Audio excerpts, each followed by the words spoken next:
Elevate your live streams from good to absolutely stunning by connecting your Nikon Z30 directly to your laptop for a crystal clear video feed. First things first, we need to get our camera ready. Locate the HDMI port on your Nikon Z30. This is your direct link to your laptop. Now, you'll need a crucial piece of equipment, a video grabber, specifically one that accepts HDMI input and outputs via USB-C or USB 30. Connect your HDMI cable from your Z30 to the HDMI input of the video grabber.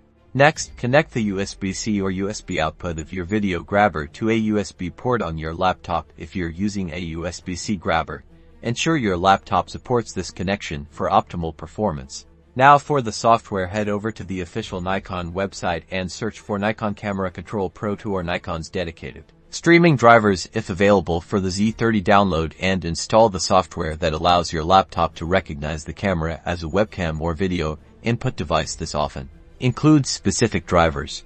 With the hardware connected and drivers installed, open your preferred live streaming software like OBS Studio, Streamlabs, or XSplit in the Sources section.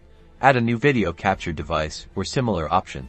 From the drop-down menu of available devices, select your video grabber. You should now see a live feed from your Nikon Z30 appear within the software.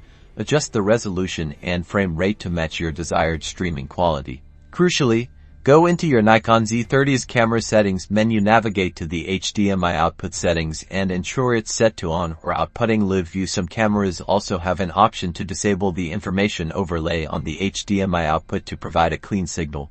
And there you have it. Your Nikon Z30 is now a powerful webcam for your live streams, offering unparalleled image quality and control. Happy streaming.